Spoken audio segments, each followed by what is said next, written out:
Domingo 03 de diciembre de 2023. Tema: Orden divino en las labores asignadas a los sacerdotes y levitas. Lección: Números capítulo 4, versículos 13 al 16. Texto: Efesios capítulo 5, versículo 21. Comentario: En el Antiguo Testamento, se estableció un orden divino en las labores asignadas a los sacerdotes y levitas. En cuanto a las labores asignadas, los sacerdotes tenían la responsabilidad de ofrecer los sacrificios y realizar los rituales en el altar, así como de llevar a cabo la intercesión entre Dios y el pueblo. Además, tenían la responsabilidad de enseñar la ley de Dios al pueblo y brindar orientación espiritual. Por otro lado, los levitas se encargaban de asistir a los sacerdotes en las labores del tabernáculo o templo, incluyendo el transporte y cuidado de los utensilios sagrados, la preparación de los sacrificios y el canto en el culto. También tenían la responsabilidad de enseñar la ley y ayudar en cuestiones administrativas relacionadas con el culto. Podemos encontrar referencias específicas sobre estas funciones en los libros de Éxodo, Levítico, Números y Deuteronomio. Algunas citas relevantes son Éxodo 28, 1, Éxodo 29, 1, Números 3, 5-10 y Deuteronomio 33, 8-10. Estas escrituras ilustran el orden divino establecido para el servicio de los sacerdotes y levitas, asegurando la adoración apropiada y la reverencia hacia Dios. 1. Dios estableció el sacerdocio levítico como un mandato divino. Referencia: Números 3:10. 2. Dios dio instrucciones precisas sobre las funciones y deberes de los sacerdotes. Referencia: Éxodo 29:9. 3. Los sacerdotes eran responsables de ofrecer sacrificios por el pecado del pueblo. Referencia: Levítico 4:20. 4. Los sacerdotes llevaban la responsabilidad de impartir instrucción y juicio según la ley de Dios. Deuteronomio 17:9. 5. Dios asignó a los levitas la responsabilidad de llevar y montar el tabernáculo. Referencia: Números 1:50. 6. Los sacerdotes tenían la responsabilidad de bendecir al pueblo en nombre de Dios. Números 6:22 y 23. 7. Los sacerdotes eran los encargados de interpretar la voluntad de Dios a través del uso del Urim y Tumim. Éxodo 28:30. 8. Los levitas recibieron la tarea de servir en el tabernáculo y en los rituales de adoración. Números 8:19. 9. Los sacerdotes tenían el privilegio de entrar en el lugar santísimo del templo una vez al año. Levítico 16:2. 10. Dios escogió a los levitas para hacer una ofrenda viva dedicada a su servicio en lugar de los primogénitos de Israel. Números 8:16 y 17. Más referencias de apoyo. Éxodo 28:1 al 4, Números 3:5 al 9, Levítico 8:1 al 13, Números 18:7, Deuteronomio 31:9. Primera de Crónicas 23:27 al 32, Segunda de Crónicas 30:22, Esdras 7:10, Nehemías 10:28 y 29, Malaquías 2:7. Primer título: Limpieza del altar y protección de los utensilios.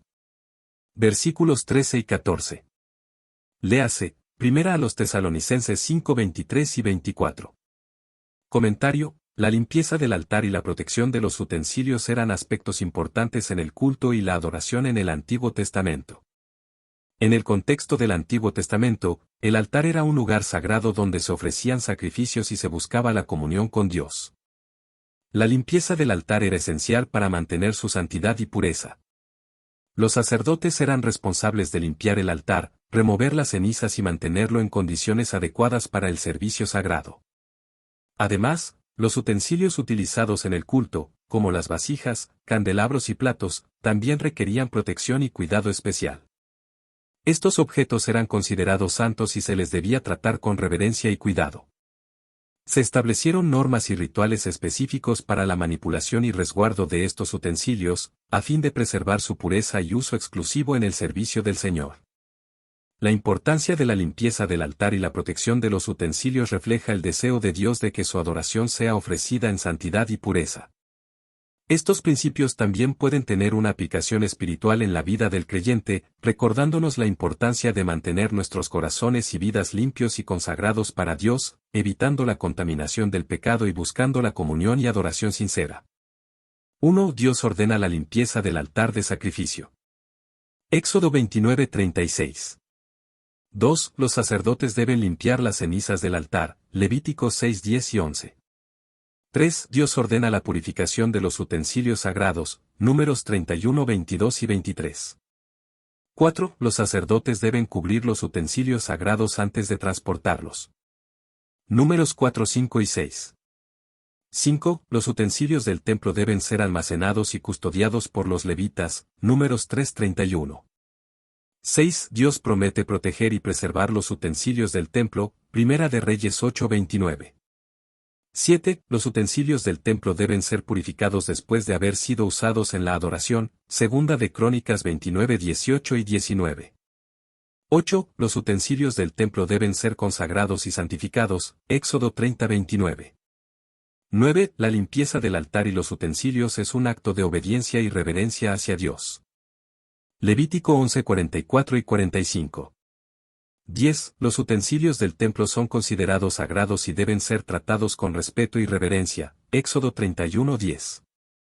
11. Dios exige pureza en el servicio y la adoración en el altar, Salmo 24, 3-4. 12. El Nuevo Testamento enseña que los creyentes son vasos santos en el servicio a Dios, segunda a Timoteo 2:21. Más referencias de apoyo. Estas referencias pueden servir como puntos de partida para explorar más sobre la limpieza del altar y protección de los utensilios en la Biblia. Éxodo 27:3, Éxodo 30:18, Éxodo 40:10, Levítico 11:32, Levítico 16:16, Números 3:8. Números 4:12, Números 18:3, Deuteronomio 10:8, Primera de Samuel 21:6, Segunda de Samuel 8:11. Primera de Reyes 7:50, Primera de Crónicas 9:29, Segunda de Crónicas 29:34, Ezequiel 40:46. Segundo título. Estableciendo límites asignados por Dios a los hijos de Coat. Versículo 15. Léase, Segundo de Samuel 6, 6 y 7, 1 Timoteo 5 y 22. Comentario: el tema de establecer límites asignados por Dios a los hijos de Coat se refiere a las instrucciones divinas dadas a esta familia levítica en particular. Los hijos de Coat, descendientes de Leví, tenían responsabilidades específicas en el servicio del tabernáculo y el transporte de los utensilios sagrados. Sin embargo, Dios estableció límites y restricciones claras para su tarea y acceso a los objetos sagrados. Estos límites tenían como propósito preservar la santidad y evitar la profanación de lo sagrado. Los hijos de Coat podían manejar y transportar los utensilios sagrados, pero solo después de que los sacerdotes los cubrieran y prepararan adecuadamente. No se les permitía tocar directamente los objetos sagrados, so pena de muerte. Este enfoque en los límites asignados por Dios a los hijos de Coat nos enseña la importancia de obedecer y respetar las restricciones divinas. Dios es santo, y su presencia y obra requieren que seamos diligentes en seguir sus instrucciones. Además, este ejemplo también nos recuerda que cada uno de nosotros tiene un lugar y una función específica en el servicio a Dios, y debemos actuar dentro de los límites que Él ha establecido para nosotros. Al comprender y aplicar estos principios, podemos cultivar una mayor reverencia hacia Dios y su obra, asegurándonos de que nuestras acciones estén en armonía con sus designios y evitando cualquier profanación o irrespeto hacia lo sagrado. 1. Dios establece los límites para los hijos de Coat en el transporte de los utensilios sagrados, Números 4 y 15. 2. Los sacerdotes son responsables de cubrir y envolver los objetos sagrados antes de que los hijos de Coat los transporten, Números 4, 4-6. 3. Los hijos de Coat debían llevar los objetos sagrados sobre sus hombros con varas, Números 7, 9. 4. Los hijos de Coat debían cargar con las cortinas del tabernáculo, Números 4 y 25. 5. Los hijos de Coat debían cargar con los muebles y utensilios del altar. Números 4 y 15. 6. Los hijos de Coat debían cargar con la mesa de la proposición y sus utensilios, Números 4, 7. 7. Los hijos de Coat debían cargar con el candelabro de oro y sus lámparas. Números 4, 9. 8. Los hijos de Coat debían cargar con el altar de oro para el incienso. Números 4 y 11. 9. Los hijos de Coat debían cargar con los utensilios de servicio del santuario. Números 4 y 14. 10. Los hijos de Coat debían cargar con los utensilios del lugar santísimo. Números 4 y 15. Referencias de apoyo. Éxodo 30, 18, Éxodo 31, 9, Éxodo 37, 16, Levítico 6 y 28, Números 3 y 31, Números 7, 9. Números 7, 84, 1 Samuel 21, 6, 2 Reyes 4 y 14, Ezequiel 45, 19. Tercer título. Exclusiva responsabilidad asignada al sacerdote. Versículo 16. Léase, Números 3, 31 y 32, Hechos 20, 28. Comentario: el tema de la exclusiva responsabilidad asignada al sacerdote se refiere al papel único y sagrado que los sacerdotes desempeñaban en el culto y servicio a Dios. En el Antiguo Testamento, Dios designó a la tribu de Leví para que sirviera como sacerdotes en el tabernáculo y luego en el templo. Los sacerdotes tenían la responsabilidad exclusiva de realizar los rituales y ofrendas en el altar, así como de ministrar en el lugar santísimo del tabernáculo. Solo ellos estaban autorizados a realizar ciertos actos sagrados y entrar en la presencia de Dios de manera directa. Esta exclusiva responsabilidad asignada al sacerdote tenía como propósito mantener la santidad y el orden en el culto. Dios estableció requisitos específicos para los sacerdotes en cuanto a su linaje, purificación y cumplimiento de las leyes ceremoniales. Este enfoque en la exclusiva responsabilidad asignada al sacerdote nos enseña la importancia de honrar y respetar el rol designado por Dios. Los sacerdotes eran mediadores entre el pueblo y Dios, llevando a cabo sacrificios y ofreciendo intercesión por los pecados del pueblo. Uno mediador entre Dios y los hombres, el sacerdote tiene la responsabilidad de actuar como mediador entre Dios y los seres humanos, ofreciendo sacrificios y oraciones en nombre del pueblo, Hebreos 5:1. 2. Enseñanza de la palabra de Dios. Es responsabilidad del sacerdote enseñar y explicar la palabra de Dios al pueblo, guiándolos en su comprensión y aplicación, Levítico 10 y 11, Malaquías 2:7. 3. Ofrendas y sacrificios. El sacerdote tiene el deber de recibir y ofrecer los sacrificios y ofrendas presentados por el pueblo para su expiación y adoración a Dios, Levítico 1:1 al 7, Hebreos 5:1. 4. Administración de los sacramentos. Es tarea del sacerdote administrar los sacramentos, como el bautismo y la Santa Cena, para el beneficio espiritual de la congregación, Mateo 28, 19 y 20, Primera a los Corintios 11, 23 al 26. 5. Intercesión por el pueblo. El sacerdote tiene la responsabilidad de interceder y orar por el pueblo ante Dios, pidiendo perdón y misericordia en su nombre, Éxodo 28, 12, Levítico 9, 22 al 24. 6. Guía espiritual. El sacerdote debe ser un líder espiritual y moral para el pueblo, brindándoles orientación y consejo en asuntos relacionados con la fe y la vida cotidiana, Primera de Pedro 5, 2 y 3. 7. Mantenimiento del orden en el culto. Es deber del sacerdote mantener el orden y la reverencia durante los actos de adoración y culto, asegurando que se sigan las normas y prácticas establecidas por Dios, Primera a los Corintios 14:40. 8. Cuidado pastoral. El sacerdote tiene la responsabilidad de cuidar y pastorear a la congregación, brindando apoyo emocional, espiritual y moral a los creyentes en momentos de dificultad y necesidad, Juan 21, 15 al 17, Primera de Pedro 5, 2. 9. Disciplina eclesiástica. En casos de pecado o mal comportamiento dentro de la congregación, el sacerdote debe ejercer la disciplina eclesiástica, siguiendo las pautas establecidas por la Biblia para la restauración y corrección del individuo, Primera a los Corintios 5, 1 al 5, Gálatas 6, 1. 10. Proclamación del Evangelio. Es responsabilidad del sacerdote proclamar el mensaje del Evangelio a todas las personas, invitándolas a arrepentirse de sus pecados y creer en Jesucristo como Salvador, Marcos 16, 15, Hechos 20, 27. Honra, gloria y suprema alabanza a nuestro Dios. Estudio bíblico escrito y exhortado por el administrador de alabanzas y EP. Recuerde escudriñar las Escrituras, profundizar aún más cada título aquí exhortado. Dios le bendiga.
Mis manos